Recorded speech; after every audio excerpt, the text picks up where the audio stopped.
My name is Colleen and I clean extremely dirty homes for free in the Netherlands. Please subscribe to my channel because it helps me a lot. Don't forget to give this video a thumbs up and leave a happy or funny comment. Here we go! Hello friends and welcome to the biggest extreme clean ever.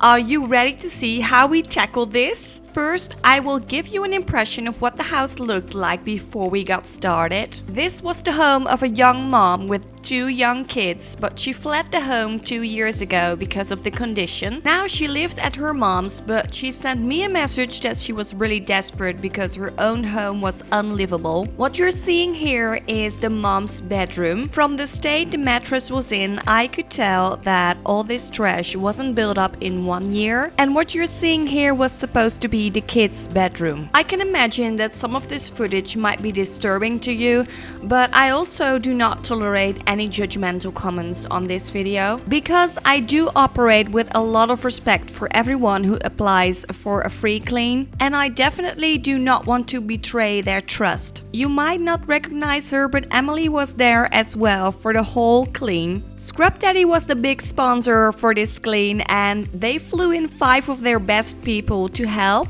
Annabelle and Sylvia from SCRUBDADDY, they started in the mom's bedroom, and Gus and Rich started in the hallway. Emily and I started in the living room, as you can see now. B from Clean with B was supposed to be there on day 1 too, but she got COVID, so she flew the next day and joined us on day 2. We started on a Monday morning and we were planning on finishing Wednesday evening and then do the review on Thursday morning, and the SCRUBDADDY crew would fly back on Thursday afternoon. The thing I learned from this clean is that it is always the best idea to plan in an extra day, just because things are always happening that you can't foresee, and you will understand what I mean if I tell you what happened on day 3 further in the video.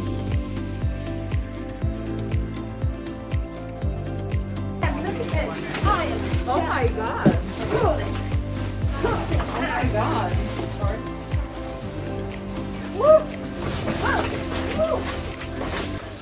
I estimate that the layer of trash in the living room was about 20 centimeters high, but I realized that there was a duvet right under there. There was a huge amount of fast food packaging that was all over the floor, and that was most of the trash.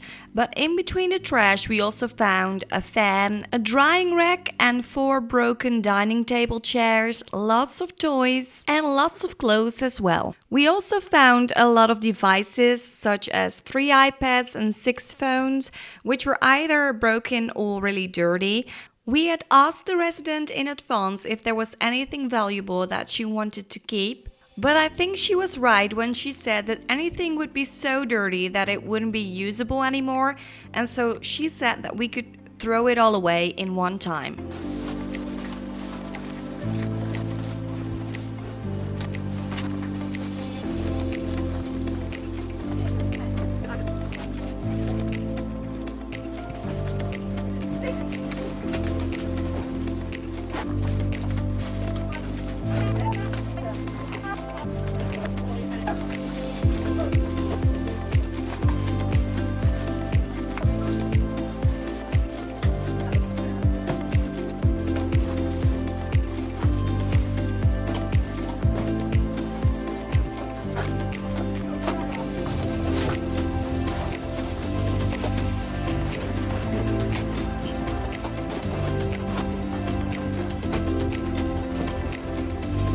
Can you see that what we're doing is kicking up so much dust?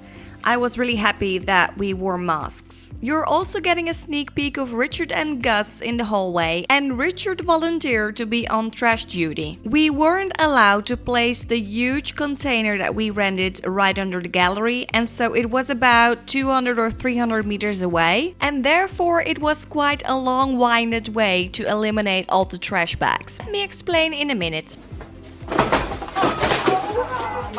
Oh, that hurt. No, I'm okay. Oh, my foot.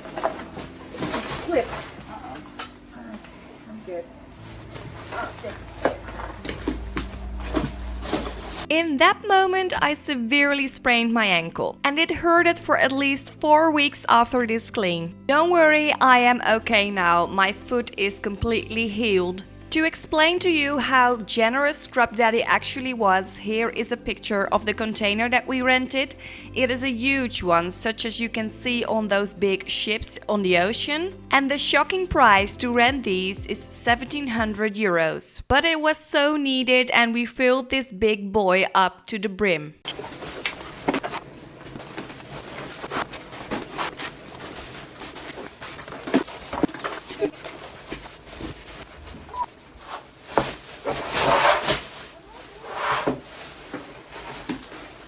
So I'm going to replace this table and see what's behind there. Just keep, yeah, thank you so much.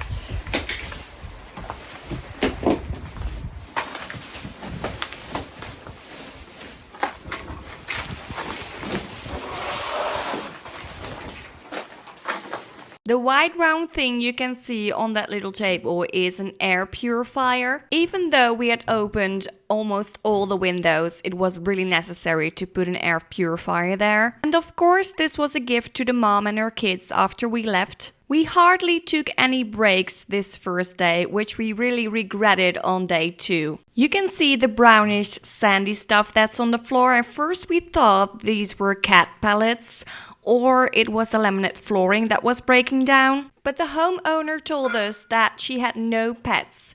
And later on it turned out that the laminate flooring was actually quite intact. So up and until today it is a mystery.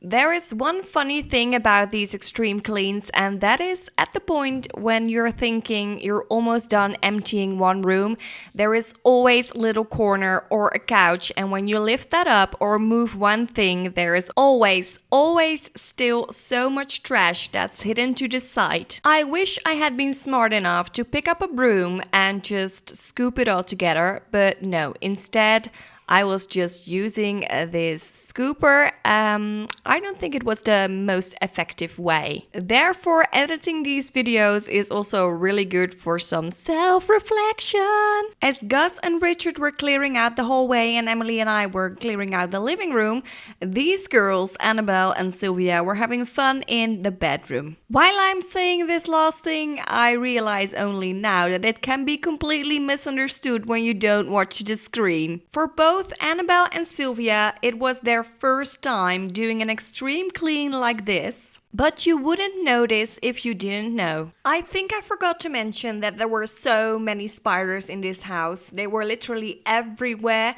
and everyone who was afraid of spiders conquered their fear. During the very last minutes of day 1, Emily tackled the kitchen entrance. And after I think 9 or 10 hours of work, we were completely exhausted. This is what the living room looked like after day 1, and this is also the bedroom after day 1.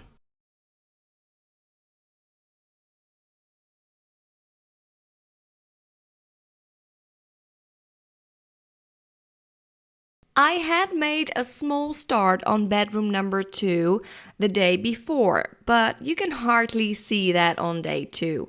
There are also some trash bags from the living room that we just dumped there, and so we had to completely empty this room still. And then there was the kitchen, untouched. But luckily Bee could join us that very morning. She was ready to tackle that kitchen, even though she was still quite sick. It was a fly graveyard in the windowsill, and something very interesting was that the cooking in this kitchen was next level. I'm sorry, my son is just playing in the backyard, but look at this. I think the resident cooked razors. Well, I'm joking, of course. As I told you in the beginning of this video, this house was untouched for 2 years. So you can see that almost everything was rotten. What stood out in this kitchen was not the countertop, but actually the cupboards, because they were completely empty. There was nothing in it and they were quite clean compared to the rest. And so Scrub Daddy sponsored new plates, new cutlery, new glass, new mugs, etc. The bathroom was attached to the kitchen, and since B really wanted to do the kitchen, I really wanted to do the bathroom, so we could kind of work together but still have our own room. There were loads and loads of used baby diapers in this bathroom, but the worst smell came from the rotting clothes that were on the bottom of it all. I was quite late noticing that the washing machine's door was broken, and so I'm guessing that the resident had not been able to do the laundry for quite some time. Dirty laundry had piled up and just been laying there for quite some time, so every time the family would shower, I think the clothes got wet because literally everything on that floor was wet. That made it really hard to pull everything out and put it in trash bags. But what made it more difficult was that the shower was the only place in the house where there was water.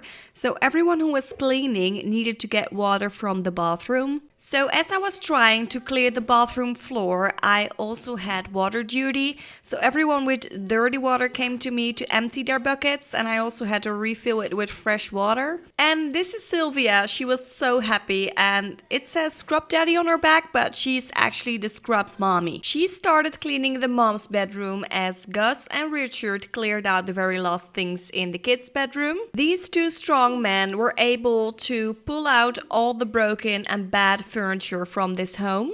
Yeah, good. Look at those.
Day 2, we had 2 helpers to help with the cleaning and to do the trash duty, and these were Marilena and Manon. I told you earlier in the video that the container was about 300 meters away because we could not put it right under the gallery.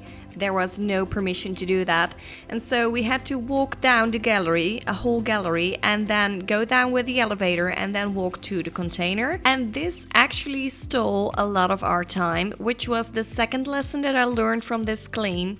But sometimes it is really hard to make a decision, because if I would have pursued a permit from the community to put the container right under the gallery, then I would have exposed the address and all the things about the resident.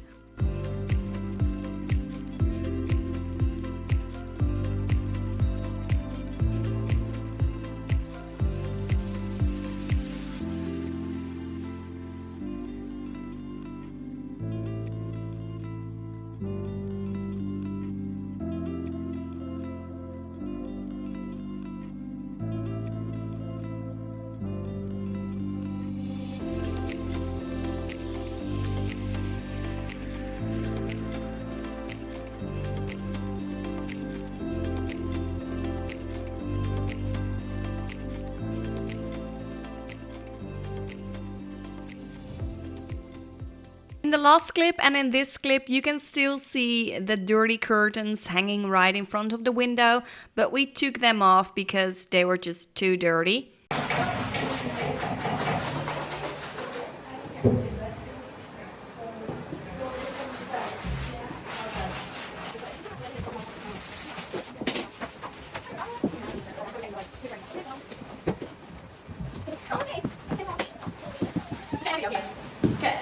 wave. Oh, I'm coming in.